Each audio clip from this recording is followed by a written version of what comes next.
following is a special presentation of WEDU Tampa, St. Petersburg, Sarasota. There's no one exactly like you. No one has the same financial goals or cares about the same people. That's why Raymond James Financial Advisors have the independence to offer unbiased advice that's right for you.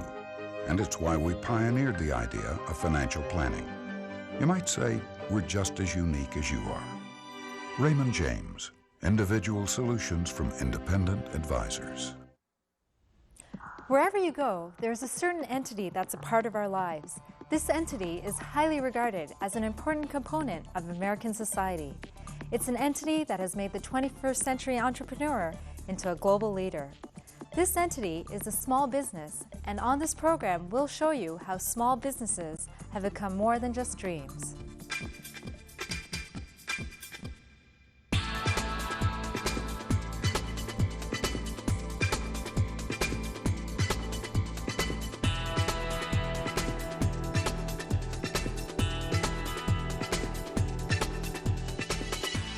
Welcome to WEDU's Small Business Academy. I'm Jill Isaac. This program provides inspirational and insightful advice on how to start and grow a successful company. We'll help you learn the secrets of small business success from those in the know in business, academics, and government institutions. On today's episode, we'll profile an entrepreneur who started his own small business and through hard work and determination, grew it into something more. Great entrepreneurs are known for their inborn traits, which include their orientation to excellence, optimism, and hard work. Within a span of 5 years, this small business has gone from being one of the smallest health insurance brokers in the United States to being ranked as the #1 performer in the nation.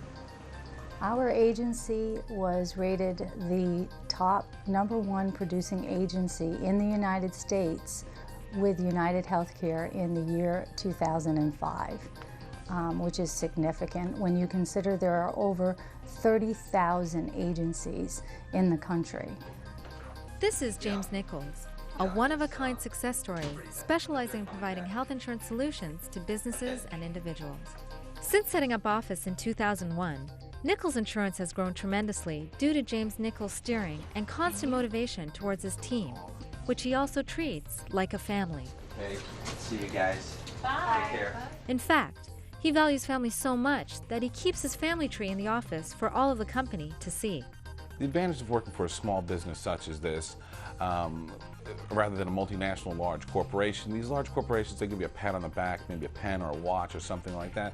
James is actually taking it a step further, and everything we do, we kind of shine. James is rewarding us by taking us to the Bahamas for 4 days in September to show his appreciation for the work that we've done for not only him but his clients.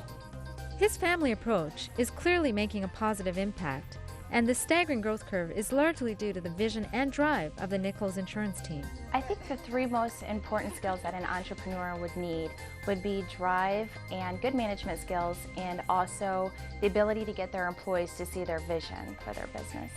Commitment, putting your customers' needs before your own. You have to have a positive attitude. Something that is on our refrigerator at home that James reminds me of every day. It says, if your life is free of failures, you're not taking enough risks. Patience, getting a business up and running. You're not going to make $1 million in your first week of business. This small business success is attributed to the vast number of referrals received from satisfied clients who tell their family, friends, and colleagues about the small company. Nichols Insurance has over 15 employees, mostly in Tampa Bay, supporting the needs of over 18,000 corporate personnel and over 600 individual clients. Now in its 5th year, Nichols Insurance plans to continue its meteoric rise. Now joining me in the studio is Mr. James Nichols of Nichols Insurance, the provider of employee benefit solutions. Thanks, Mr. Nichols, for being here. Thank you. Glad to be here. An entrepreneur is defined as a person who starts his or her own business, and you've started a number of small businesses throughout your career. Tell me, why is it that you specifically targeted insurance as your business? Well, it actually is a little bit by chance. I was a computer science major back in the dark ages when I was in college, and graduated in 1980, but I had worked my way through school selling life insurance as a way to make money. And when I graduated, decided I wanted to get more into business, something that met with people. I didn't want to be a programmer. It wasn't right for me. And I ended up going to business school in New York, to NYU. And when I graduated from there, went to work for an uncle of mine who had just started an engineering firm. Right. I wrote a business plan, helped him with his business, which grew very substantially. Went through a couple different things, but then I had some experience with life insurance. And I had moved to Florida in 1989, and at that point in time actually bought a small boat rental business, which I grew. Interesting. Looked at some different businesses, and so you completely branched out of insurance. I went out of insurance. I was a stockbroker, moved to Florida, was going to be a stockbroker here, and got tired of being a stockbroker. Right. It was a great business. I was somewhat successful at it, but I'd always wanted my own business. My father had his own business, and went into the boat rental business, which was fun. Of course, going to work in shorts and a T-shirt every day, but it was a 7-day-a-week business, right? And pretty hard work, to be honest with you. Made some good money, opened a second location, and had sold that business. I thought when I started that business that I could grow it into numerous locations and franchise it, but it's a tough business to automate and to get standardized because every location you have is a little bit different. Right, and then from there you went back into insurance. Went back into insurance. I had sold the boat rental business and thought I was going to be on easy street for a while I decided what to do for a new business or a new career. And when the people I had sold the business to stopped paying me because I had sold for a small amount of money down, and I was flat broke, I was looking for something to do, and my insurance agent in my boat rental business was looking for people. And I interviewed with him, and I tell people he probably told me a lot of different things in the interview, but at the time I had so little money and a wife and 4 kids to support that when he told me if I went to work for him, he'd give me a check, I think it was for $300 in 2 weeks as a draw against commissions. I said, when do I start? And when I started with that business, I saw some things about the insurance industry that got me excited. When you sell insurance, you don't make a lot of money up front. We do health insurance for small businesses. You don't make a lot of money up front. You make a little bit of money every month. Right. And I was told the business was get rich slow. And I like the fact that if you brought a new client in and serviced them well, you'd get paid a little bit every month, and you could build up for the long term. And I really enjoyed that. Okay, so then how did you go from this company to your own insurance company? How did you start that up? Well, I was president of this agency, and it was good because I really learned the business. And the owner had a couple of sons that were going to take over the business, so there wasn't potential for an equity position there.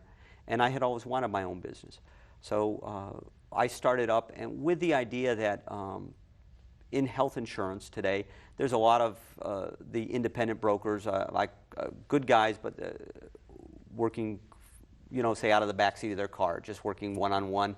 And there's a lot of large agencies out there. Our target was to be a small agency working with companies with under 50 employees. So explain more in detail. You started your own agency? Started my own agency with myself and 1 employee from day one. Okay. And did you have any venture capitalists put in money into this small company? Didn't have any venture capital, but I had been working saving money. Okay. And had a little under $100,000 between personal savings and some money, from an inheritance, and basically took that money. We started the business in August. And I didn't want to start just on my own. I didn't want to start out of my house. I wanted to start what I considered to be a real business. Rented office space. It actually was somebody's former storage closet. Right. And when we went to move in on day one, they only cleaned out half the closet. And so myself and Jeff Roberts, who started as my assistant, said, okay, instead of taking the whole space, we'll just take half the space, and we crammed in. We had to, into one small room, but at half the rent. Right. So I started out with salaries, with rent, with telephone, et cetera. So there was a decent amount of overhead. Went through about $47,000 in the first 6 months without taking out any money. So I had to put about $47,000 into the business to pay for a lot of different things. At the same point, had to have money to support myself and my family on the outside. And about 6 months later, drew out our first check for $1,000. It was pretty exciting after 6 months to actually be able to pay ourselves. Right. It's interesting, you went through a lot of hardships, working in a closet-sized office with 3 other people and trying to make ends meet.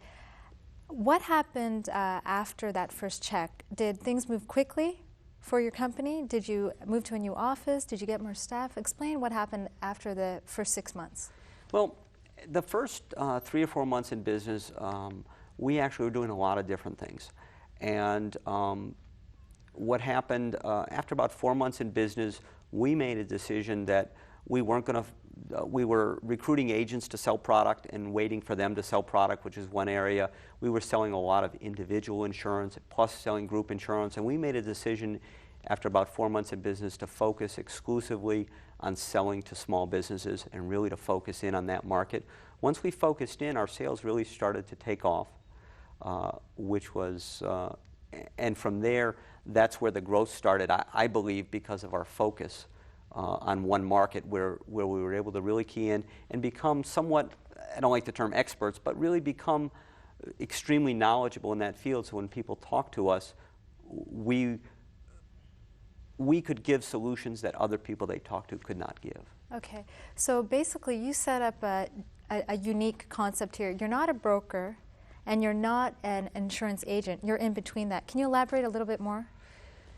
Yeah, well, now our company motto is we make insurance easy. So our goal is not, in fact, when I hire new people, lots of times they'll say, well, which company are we pushing? Right. And I say, we don't push companies. We talk to clients, find out what their needs are, right, and then try to educate them to help them make decisions and to make easy decisions. So we sell whatever the best product is for the client, and that's kind of our concept in making insurance easy. We're trying to educate business owners on what the best solutions for them are, as opposed to saying, here, this is a product that you should get for your company, and trying to have just a single solution. You've heard of an elevator pitch, which is an entrepreneur's 1-minute explanation of his or her business model, and it's often heard in an elevator, yeah, and directed to anyone who might want to listen to you to provide funding. What was your pitch? If I was talking to someone looking to provide funding, I would tell them that Nichols Insurance is your health insurance and employee benefit experts, and what we do is we make insurance easy for business owners. If they want a better plan or better rates or better service, they can come to us, and the difference is that once we get clients, we hold on to them, and as someone looking to invest, they could see a cash flow for the long term, because once we've set up our client base, we're going to see money every month. And if we have a good month or a bad month in new sales, it doesn't affect us as much as it does some other companies, because we know we've got the money coming in from existing clients. So what do you feel are the basic concepts an entrepreneur needs to understand thoroughly before starting a small business?